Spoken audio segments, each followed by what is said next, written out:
وَلَقَدْ صَرَّفْنَا فِي هَذَا الْقُرْآنِ لِلنَّاسِ مِنْ كُلِّ مَثَلٍ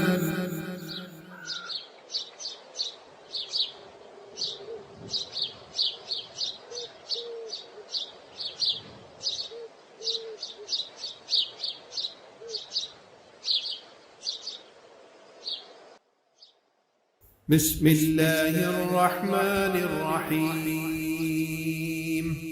والعصر ان الانسان لفی خسر الا الذین آمنوا وعملوا الصالحات وتواصوا بالحق وتواصوا بالصبر.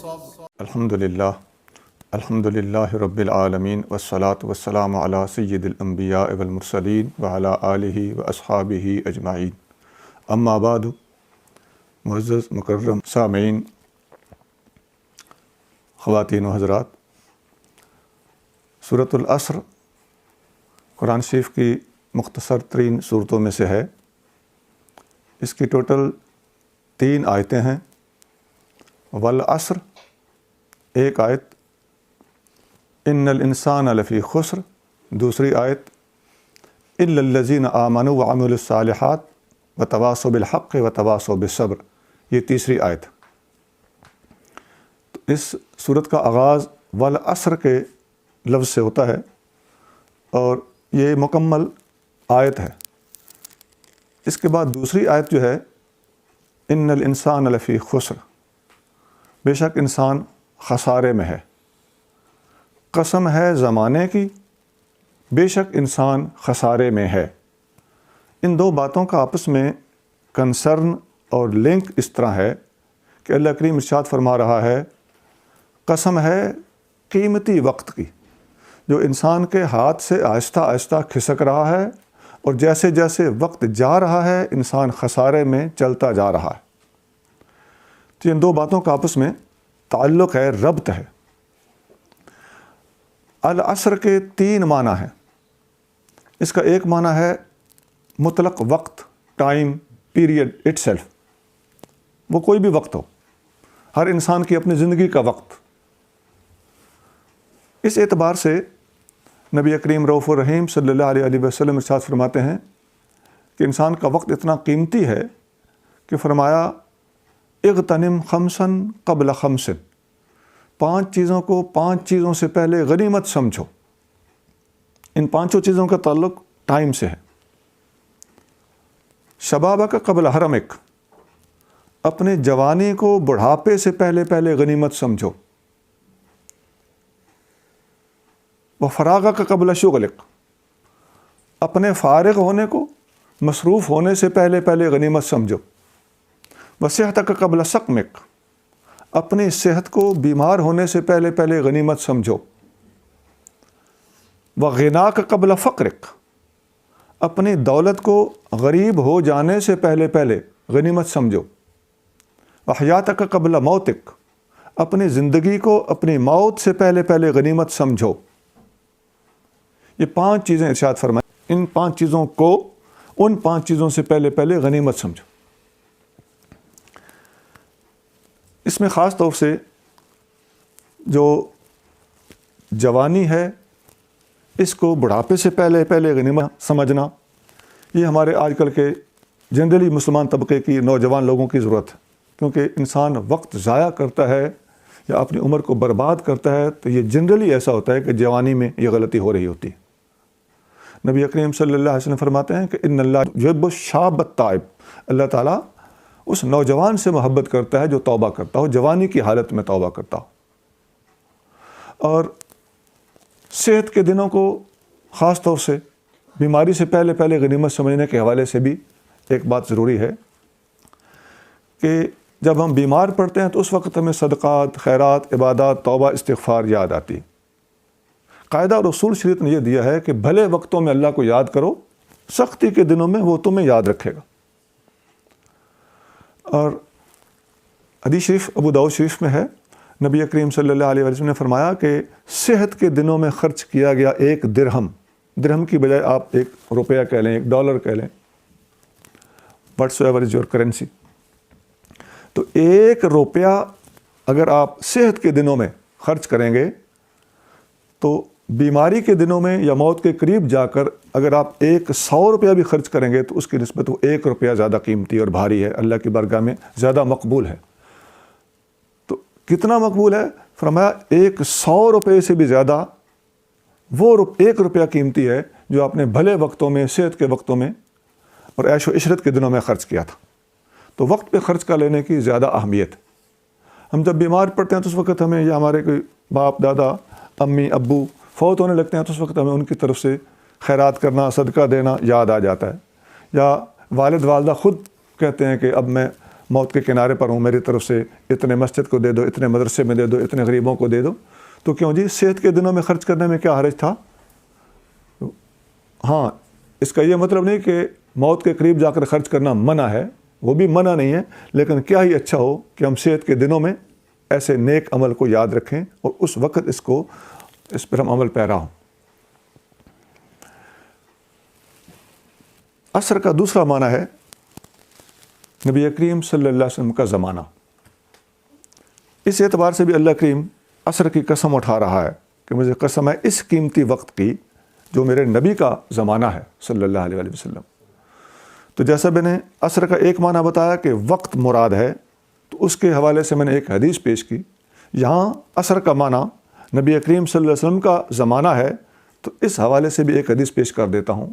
صحیح بخاری اور صحیح مسلم میں حدیث ہے، نبی کریم رؤوف الرحیم صلی اللہ علیہ وسلم نے فرمایا خیر القرون قرنی ثم الذین یلونہم ثم الذین یلونہم.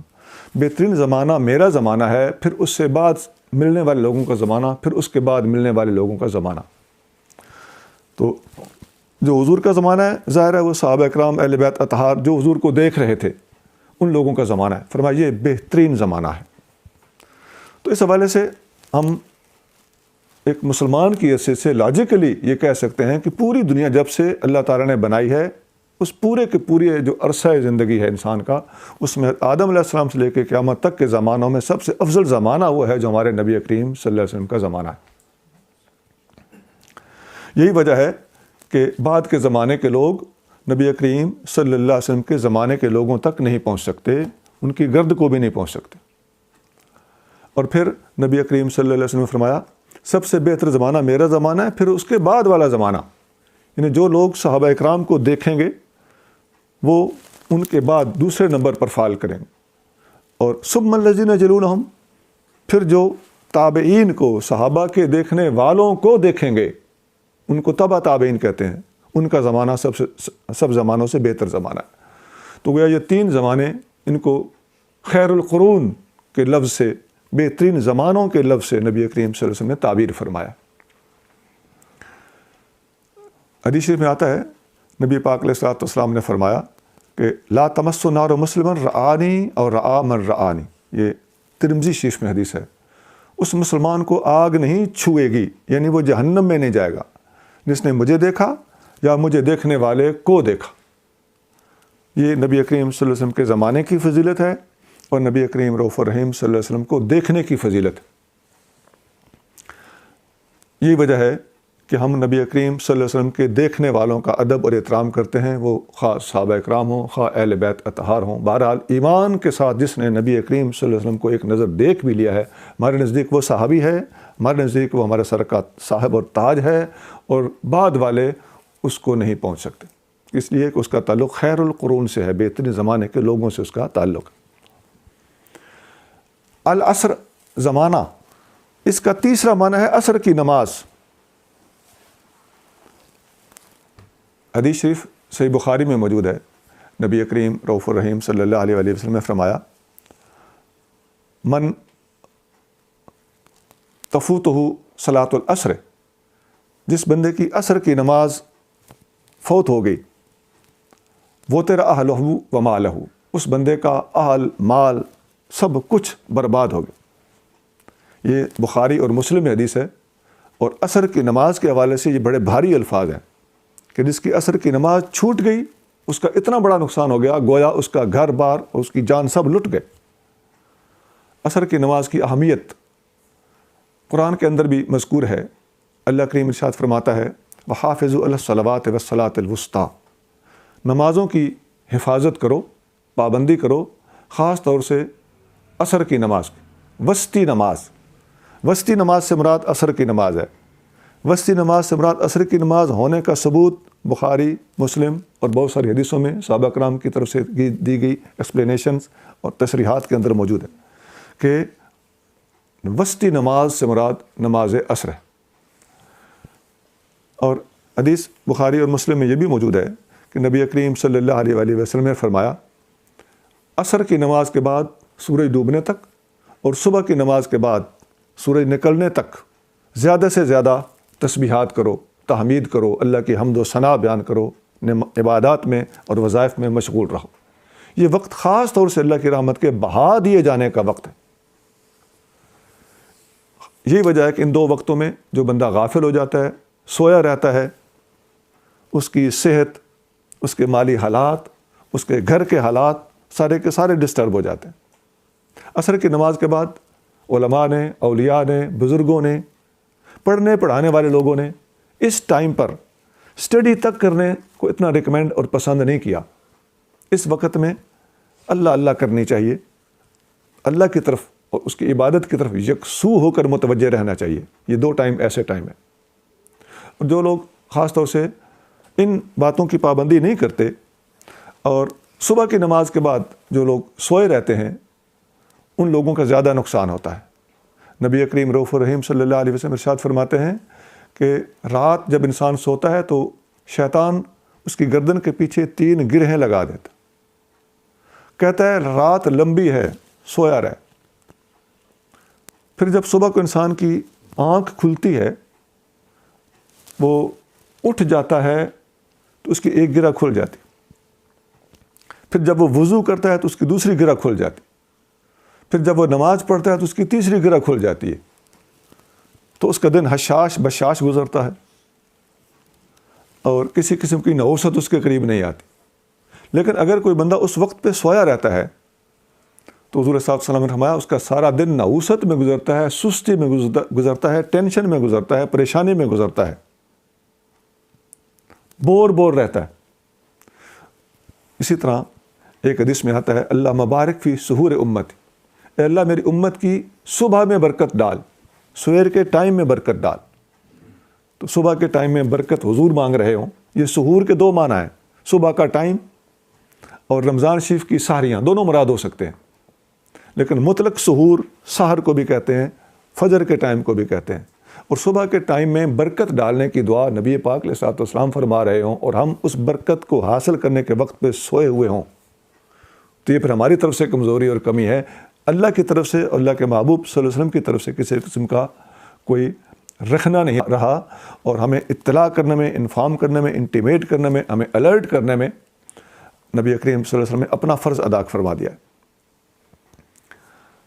آپ دیکھتے ہیں کہ بہت سے گھروں میں شکایت آتی ہے کہ گھر میں برکت نہیں ہے، بچے آپس میں لڑتے ہیں، میاں بیوی کا جھگڑا ہوتا ہے، بعض لوگ شکایت کرتے ہیں کہ گھر میں خون کے چھینٹے پڑتے ہیں۔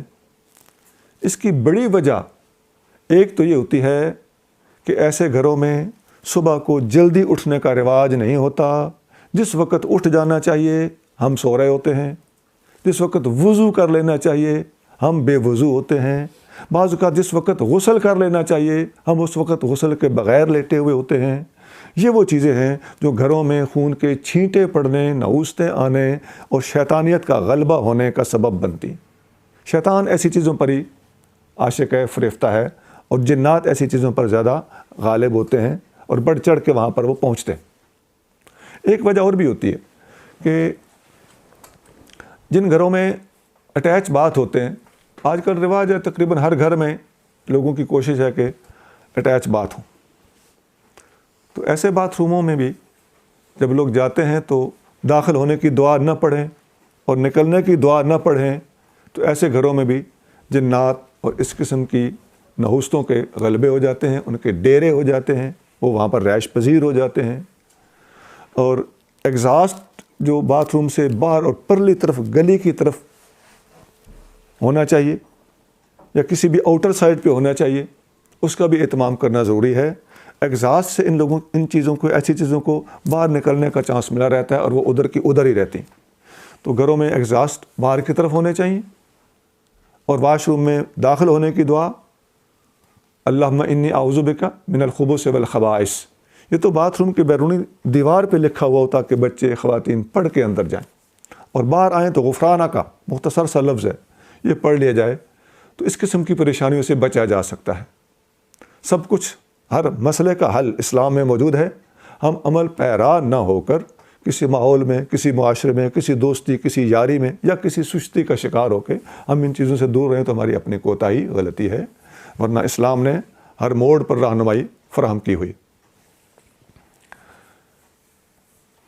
یہ ٹوٹل 3 چیزیں میں نے عرض کر دی ہیں کہ عصر کا معنی ہے وقت، اور وقت سے مراد ٹائم اٹ سیلف، زندگی کا سارا ٹائم، یہ بہت قیمتی ہے۔ اس پر حضور نے اپنے حدیث کے اندر وضاحت ارشاد فرما دی۔ نمبر 2، نبی کریم رؤوف الرحیم صلی اللہ علیہ وسلم کا اپنا زمانہ، یہ زمانہ تمام زمانوں سے زیادہ اہم اور قیمتی ہے، اس پر بھی نبی کریم صلی اللہ علیہ وسلم کی حدیث میں نے آپ کے سامنے رکھ دی۔ اور نمبر 3، عصر کی نماز، اس حوالے سے بھی میں نے آپ کے سامنے کافی ساری حدیثیں اور اس کی ڈیٹیل رکھ دی ہے۔ یہ تھا والعصر، ایک لفظ کی اب تک تشریح مکمل ہے۔ قسم ہے زمانے کی، قسم ہے وقت کی، قسم ہے نبی پاک علیہ الصلوۃ والسلام کے دور کی، قسم ہے عصر کی نماز کی۔ اب اللہ کریم ان چیزوں کی قسم کیوں اٹھاتا ہے؟ ہم جب قسم اٹھاتے ہیں تو ہمیں حکم ہے اللہ کی قسم اٹھاؤ، اللہ کے سوا کسی کی قسم اٹھانا درست نہیں ہوتا۔ لیکن اللہ کریم سے بڑا کوئی نہیں ہے۔ اللہ کسی چیز کی جب قسم اٹھاتا ہے تو اس چیز کی اہمیت کے پیش نظر قسم اٹھاتا ہے۔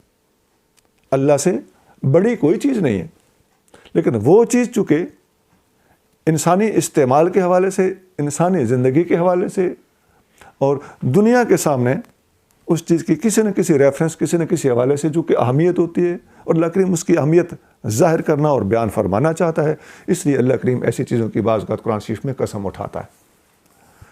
تو یہاں اللہ کریم نے عصر اور وقت کی قسم اٹھائی اور فرمایا ان الانسان لفی خسر، جو بھی وقت سے یا میرے نبی پاک صلی اللہ علیہ وسلم کے زمانے کی قربت سے فائدہ نہیں اٹھا رہا، یا جو عصر کی نماز سے فائدہ نہیں اٹھا رہا، فرمایا ایسے لوگ جیسے جیسے لیٹ ہوتے جا رہے ہیں، جیسے جیسے لیگ کرتے جا رہے ہیں، اتنا ہی وہ خسارے میں چلتے جا رہے ہیں،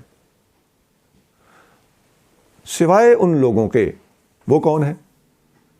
تیسری آیت میں ارشاد فرمایا الا الذین آمنوا وعملوا الصالحات وتواصوا بالحق وتواصوا بالصبر، سوائے ان لوگوں کے جو ایمان لائے، نیک عمل کیے اور حق اور صبر کی وصیت کرتے رہے۔ تو 3 نشانیاں ہیں ان لوگوں کی، 3 صفات ہیں ان لوگوں کی جو خسارے سے بچ گئے۔ نمبر 1، وہ ایمان لائے، نمبر 2، انہوں نے نیک عمل کیے، نمبر 3، انہوں نے حق اور صبر کی وصیت کی۔ جس طرح میں نے پہلے پورشن میں گفتگو کی ہے کہ عصر کے 3 معنی ہیں، میں نے اس کو نہایت مختصر کیا ہے، ادروائز ورنہ وہ اٹ سیلف ایک مکمل لیکچر ہے، عصر کی پوری ڈیٹیل اگر میں عرض کروں تو۔ اسی طرح یہاں بھی جو لوگ خسارے سے بچ گئے ان کی بھی 3 صفات ہیں، یہ ایک مکمل مضمون ہے۔ ایمان لانا 1، نیک عمل کرنا 2، اور حق اور صبر کی وصیت کرنا 3۔ یہ جو 3 چیزیں ہیں ان کو تھوڑے مختلف لفظوں کے ساتھ میں دوبارہ عرض کر دیتا ہوں۔ ایمان یعنی عقیدہ، عقیدہ ٹھیک ہونا چاہیے۔ عمل یعنی عبادات کرنی چاہیے، عبادت کے معاملے میں بندہ سست نہ ہو۔ اور حق اور صبر کی تلقین، اس کا مطلب ہے کہ انسان کی اخلاقیات اور لوگوں کے ساتھ اس کی ڈیلنگ اور معاشرے کو اندر اس کا رہن سہن اور معاشرتی نظم و ضبط یہ اچھا ہونا چاہیے۔ تو 3 چیزیں یوں نکلیں، عقیدہ، عمل، اخلاق۔ ہمارے علماء نے اپنی اپنی کتابوں میں ان 3 چیزوں پر بڑا زور دیا ہے، اور پورے کے پورے دین کا خلاصہ بھی انہی 3 چیزوں کو قرار دیا ہے۔ پورے دین کے اندر ان 3 چیزوں سے باہر کچھ بھی نہیں ہے. سارے کا سارا دین ان 3 چیزوں میں سمٹا ہوا ہے. نمبر 1 عقیدہ، نمبر 2 عبادات، نمبر 3 اخلاق. عقیدے میں بنیادی چیزیں کون سی ہیں؟ اللہ تعالیٰ جل شانہ کو ایک ماننا، اللہ کی آسمانی کتابوں پر ایمان رکھنا، اللہ کے رسولوں کو ماننا، تمام فرشتوں کو ماننا، قیامت کو ماننا، اللہ کی تقدیر پر اعتقاد رکھنا. اللہ تعالیٰ قرآن شریف میں ارشاد فرماتا ہے جو بندہ اللہ کا انکار کرے گا اور اللہ کے فرشتوں کا انکار کرے گا، اللہ کی کتابوں کا انکار کرے گا، اللہ کے رسولوں کا انکار کرے گا، قیامت کے دن کا انکار کرے گا، فقد ضل ضلالا بعیدا، وہ دور کی گمراہی میں جا گرا. یہ سورۃ النساء کی آیت نمبر 36 کا میں نے اختصار آپ کے سامنے رکھ دیا. اس آیت کے اندر اللہ تعالیٰ پر ایمان لانا، فرشتوں پر ایمان لانا، کتابوں پر ایمان لانا، رسولوں پر ایمان لانا اور آخرت پر ایمان لانا، یہ اختصار کے ساتھ بیان ہوا ہے. اس قسم کی اور بھی آیتیں قرآن شریف کے اندر جگہ جگہ موجود ہیں. اور وہ سورۃ بقرہ کی آخری جو الفاظ ہیں وہ عام طور پہ لوگوں کو، ہمارے قاریوں کو، کہیں صرف امام مسجد بھی ہو تو کوشش کرتے ہیں کہ اس رکوع کو کم از کم یاد کر لیا جائے، کل آمن باللہ وملائکتہ وکتبہ ورسولہ. تو یہ ہماری ایمانیات کی بیسک اور بنیادی چیزیں ہیں جن کے اوپر ہمارا اعتقاد، ایمان اور یقین ہونا چاہیے. اللہ تعالیٰ کو ایک ماننا الحمدللہ ہر مسلمان کا عقیدہ ہے. اللہ تعالیٰ کے برابر کوئی نہیں، اوپر تو دور کی بات ہے. اللہ تعالیٰ کے سوا عبادت کا حقدار کوئی نہیں، اللہ تعالیٰ کے سوا کسی کو سجدہ جائز نہیں، کسی انسان کو سجدہ جائز نہیں، کسی قبر کو سجدہ جائز نہیں. اگر کوئی لوگ نادانی کی وجہ سے، ناسمجھی کی وجہ سے کہیں جا کر سجدے وغیرہ کرتے ہیں اللہ کے سوا، تو ان کا ذاتی فعل ہے. ہم ان کو سمجھاتے ہیں، بتاتے ہیں، اب بھی بتا رہے ہیں کہ اللہ کے سوا کسی کے لیے سجدہ جائز نہیں ہے. اللہ واحد لا شریک ہے، اس کے سوا کوئی عبادت کا حقدار نہیں ہے.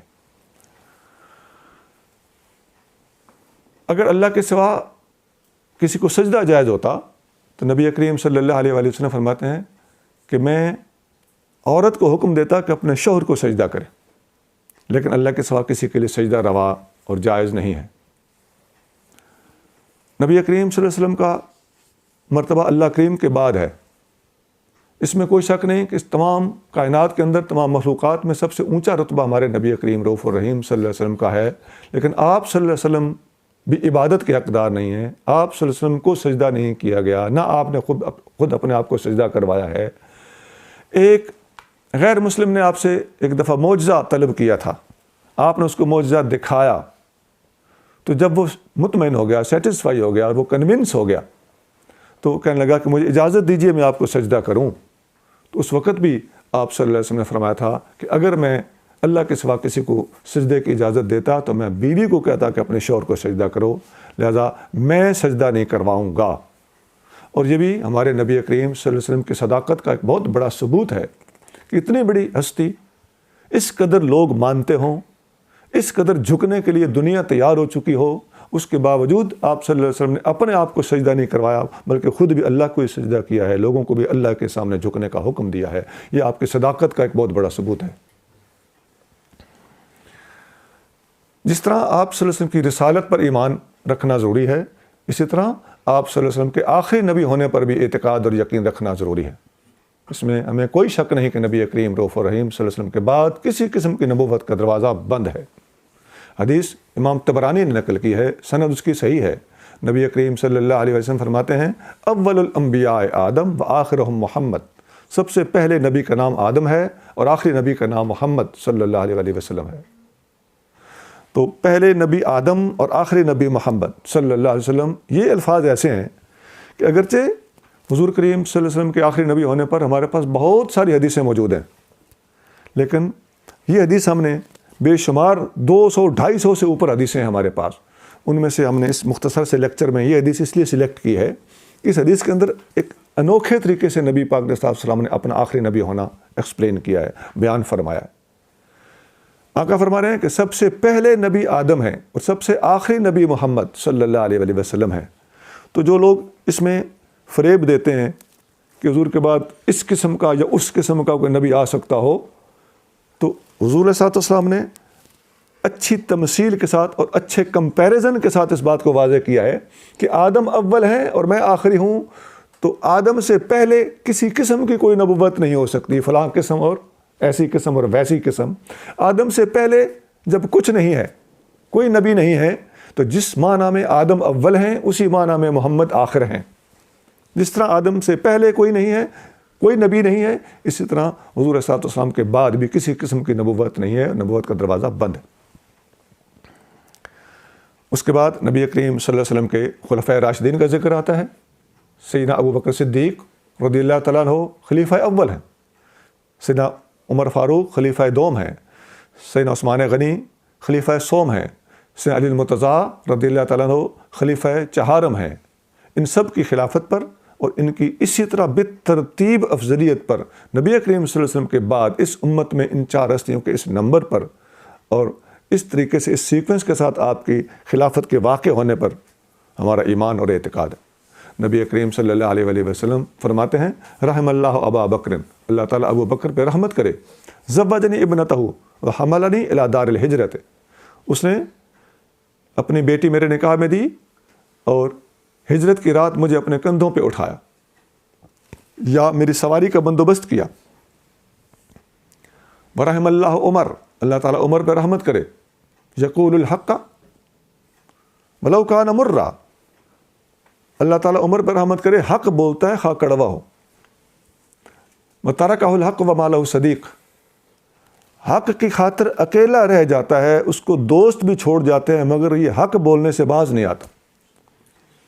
ورحم اللہ عثمان، اللہ تعالیٰ عثمان پہ رحمت کرے، یستحییہ الملائکہ، اللہ تعالیٰ کے فرشتے بھی اس سے حیا کرتے ہیں۔ ورحم اللہ علی، اللہم ادر الحق ما هو حیث ما دار، اللہ تعالیٰ علی پر رحمت کرے، اے اللہ حق جدھر جائے علی ادھر جائے۔ اللہم ادر الحق حیث ما دار، علی جدھر گھومے حق کو علی کے ساتھ گھما دے۔ تو یہ ان چاروں خلفۂ راشدین کا ذکر اس کے علاوہ بہت ساری حدیثوں میں اور ریئلی بہت ساری حدیثیں ہیں، میں نے صرف ایک حدیث آپ کے سامنے چن کے رکھی ہے، یہ جامع ترمذی میں حدیث موجود ہے۔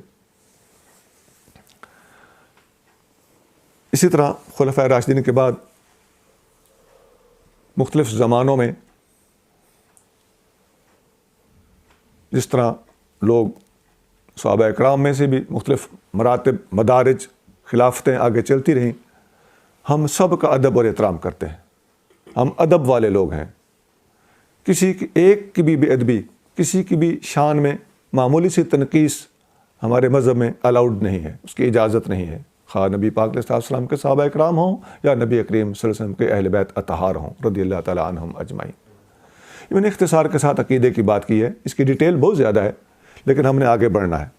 تو الا الذین آمنوا، وہ لوگ خسارے سے بچ گئے جو ایمان لائے، انہوں نے اپنا ایمان، عقیدہ، اعتقاد، نظریہ اپنا ڈیوائن درست رکھا، وہ لوگ خسارے سے بچ گئے۔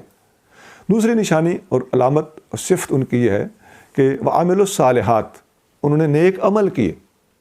نیک اعمال کرنا، اس سے مراد نماز، روزہ، حج، زکوٰۃ اور عبادات کی ادائیگی، اس کی پوری ڈیٹیل کتابوں کے اندر، فقہ کی کتابوں کے اندر موجود ہے۔ ان کتابوں کو فقہ کی کتابیں کہا جاتا ہے، جو درسوں میں پڑھائی جاتی ہیں۔ بڑی انیشیل اور بیسک کتاب ہے نور الازا، پھر قدوری ہے، کنز الدقائق ہے، یہ فقہ کی کتابیں ہیں جن کے اندر نماز، روزہ، حج، زکوٰۃ، نکاح، طلاق، حلال، حرام، اینڈ تک پورے کے پورے اسلامی احکام موجود ہیں۔ تو ان کے اوپر عمل پیرا ہونا، ان کو بجا لانا، ان کو سیکھنا، ان کو اپنی زندگی کو ان کے مطابق ڈھالنا، یہ ساری کی ساری چیزیں وعامل الصالحات کے تحت آتی ہیں کہ وہ لوگ خسارے سے بچ گئے جنہوں نے ایمان کے بعد نیک عمل کیے۔ قرآن شریف میں اکثر مقامات پر الذین آمنوا وعملوا الصالحات، الذین آمنوا وعملوا الصالحات کے الفاظ ملتے ہیں۔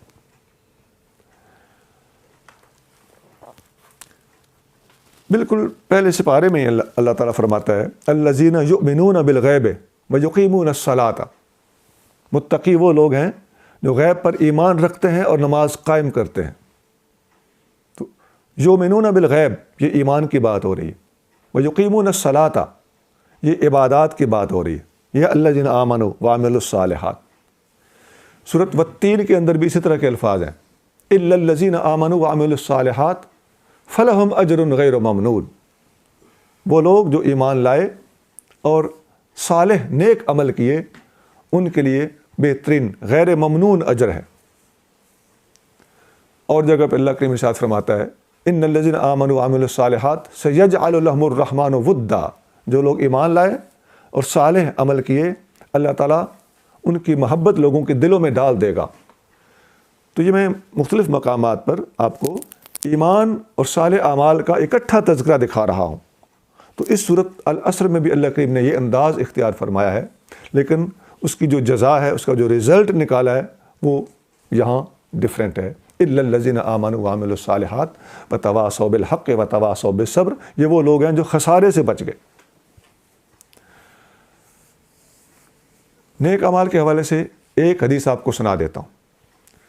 بخاری اور مسلم میں حدیث ہے، نبی کریم صلی اللہ علیہ وسلم نے فرمایا، بنی الاسلام علی خمس۔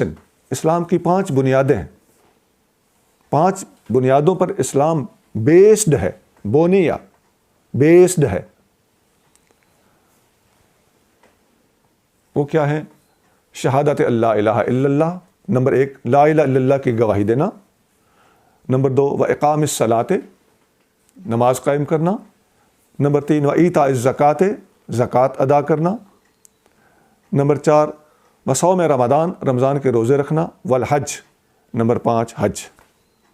تو یہ 5 چیزیں ہیں جو اسلام کے پلر ہیں، بنیادی ستون ہیں، ان کے اوپر اسلام کی عمارت کھڑی ہے۔ ان کا تعلق، لا الہ الا اللہ کا تعلق عقیدے کے ساتھ ہے، اور نماز، زکوٰۃ، روزہ، حج کا تعلق عبادات کے ساتھ ہے۔ تو لا الہ الا اللہ محمد رسول اللہ، یہ کیا ہے؟ یہ الذین آمنوا کا خلاصہ ہے۔ اور نماز، زکوٰۃ، روزہ، حج، یہ کیا ہے؟ یہ وعملوا الصالحات کا خلاصہ ہے۔ اس سے اگلے الفاظ ہیں، وتواصوا بالحق وتواصوا بالصبر۔ یہ لوگ حق اور صبر کی وصیت کرتے رہے۔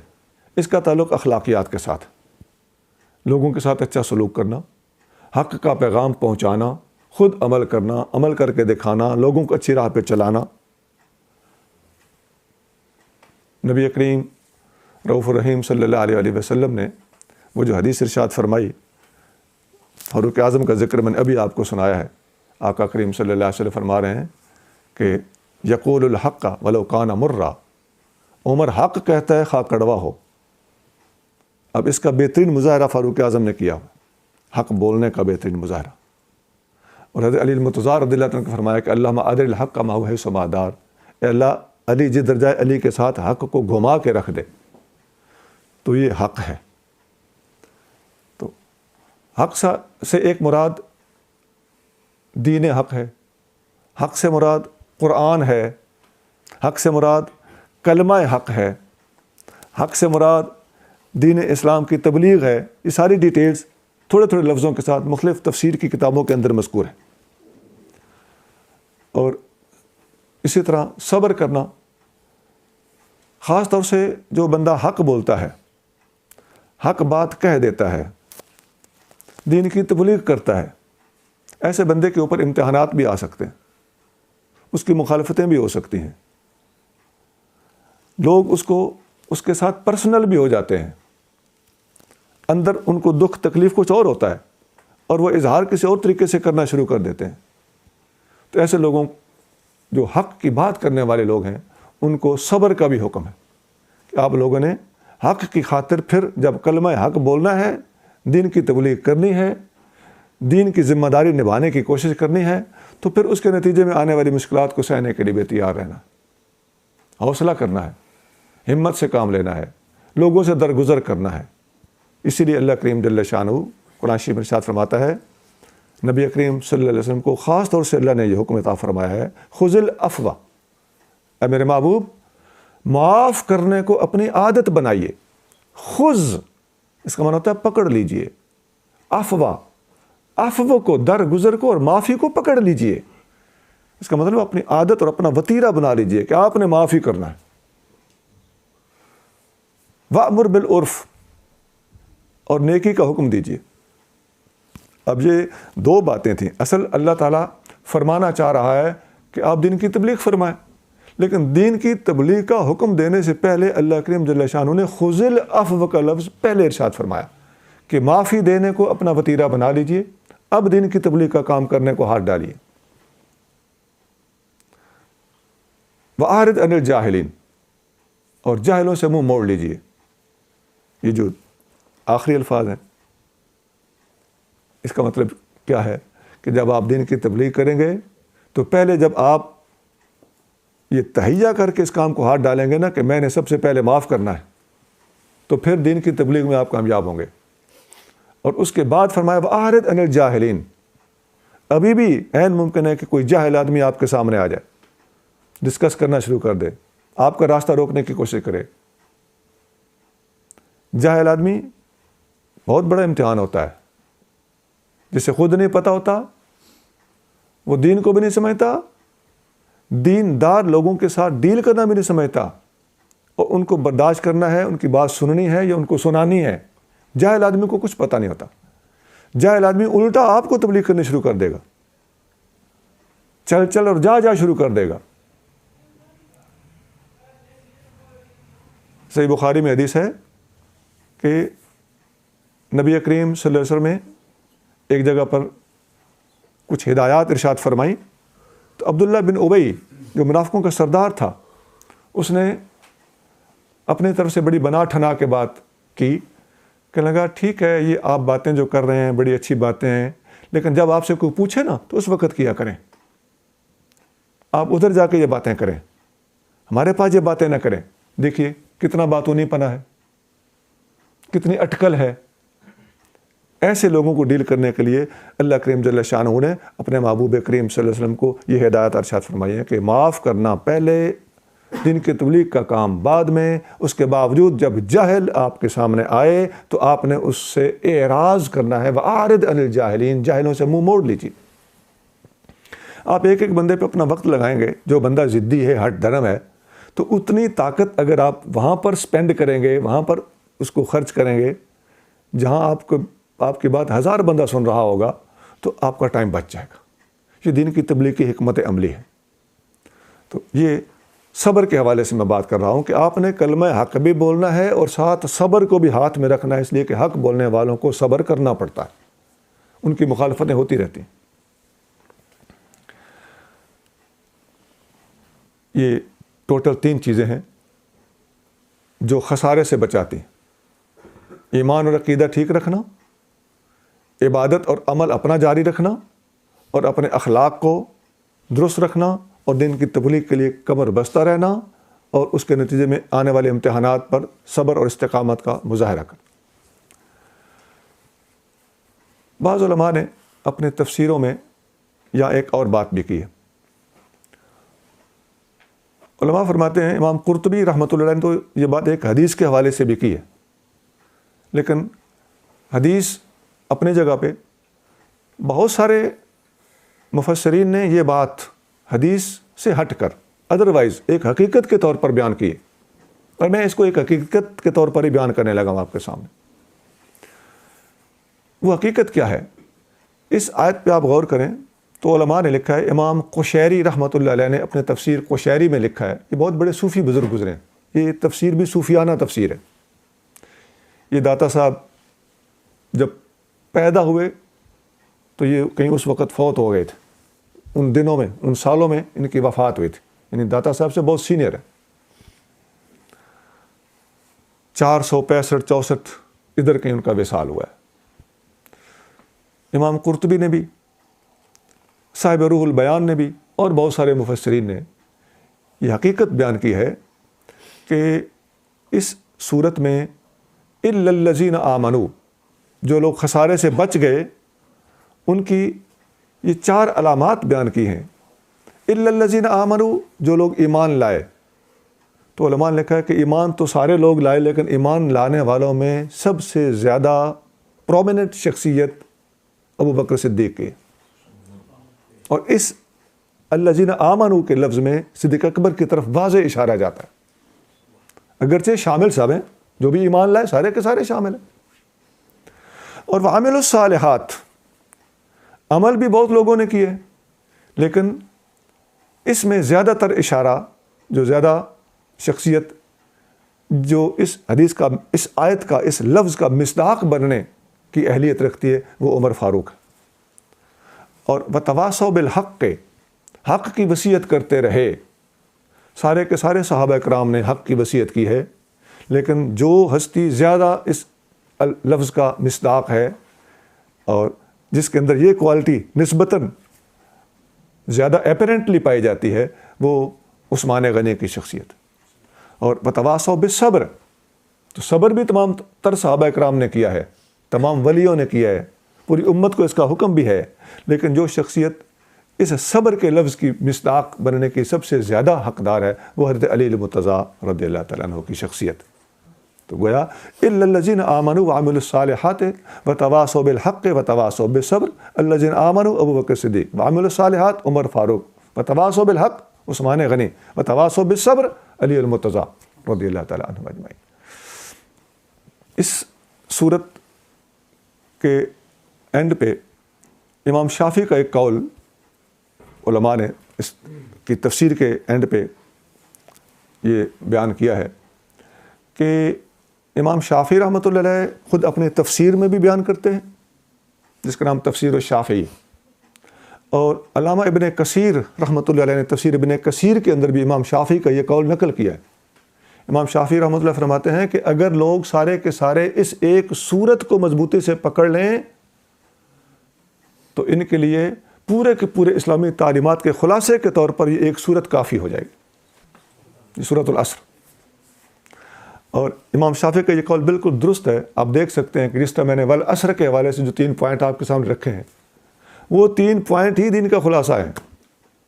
چاہے جائے کہ الا الذین آمنوا وعملوا الصالحات وتواصوا بالحق وتواصوا بالصبر کے اندر جو ڈیٹیل آئی ہے، ایمان لانا 1، عمل کرنا 2، حق کی وصیت کرنا اور صبر کی وصیت کرنا۔ اور یہ جو میں نے بتایا کہ علماء نے دین کا خلاصہ 3 چیزوں کو قرار دیا ہے، عقیدہ، عمل اور اخلاق۔ اس حوالے سے واقعی یہ صورت پوری کی پوری اسلام کے خلاصے کے طور پر پیش کی جا سکتی ہے، اور اگر لوگ مسلمان اس ایک صورت کو اپنے عمل میں لے آئیں تو یہ ان کے لیے کافی ہو سکتی ہے۔ یہ واقعی بات تحقیق کے مطابق اور پوری تفصیلی مطالعہ کرنے کے بعد ایک واقعی تصدیق شدہ چیز ہے کہ امام شافعی نے بالکل جو کچھ فرمایا وہ سچ فرمایا۔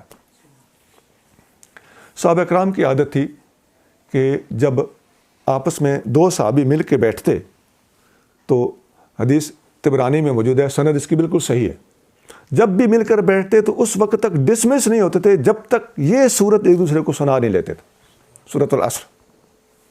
تو یہ بھی اس صورت کی فضیلت ہے، اس کی شان ہے۔ گویا اشارہ ملتا ہے کہ تمام صحابہ کرام اس صورت کو واقعی قرآن کا خلاصہ سمجھتے تھے اور اس کو بڑی اہمیت دیتے تھے کہ اس کو سنے سنائے بغیر ڈسمس تک نہیں ہوتے تھے۔ میں نے جتنی گزارشات پیش کی ہیں ان کا خلاصہ 3 چیزیں ہیں۔ نمبر 1، والعصر کے وہ معنی جو میں نے ڈیٹیل کے ساتھ آپ کے سامنے رکھے۔ نمبر 2، خسارے سے بچنے والے لوگوں کی 3 صفات، ایمان، عمل، اخلاق، یہ بھی میں نے ڈیٹیل سے آپ کے سامنے رکھی ہیں۔ نمبر 3، اس صورت کی خاص خاص فضیلتیں کہ امام شافعی کا قول ہے کہ پورے دین کا خلاصہ ہے، اور تمام صحابہ آپس میں ملتے تو ڈسمس نہیں ہوتے تھے جب تک یہ صورت سنا نہیں لیتے تھے۔ اللہ کریم ہمیں دین کی فہم عطا فرمائے۔ سبحان ربک رب العزت عما یصفون وسلام علی المرسلین والحمد للہ رب العالمین۔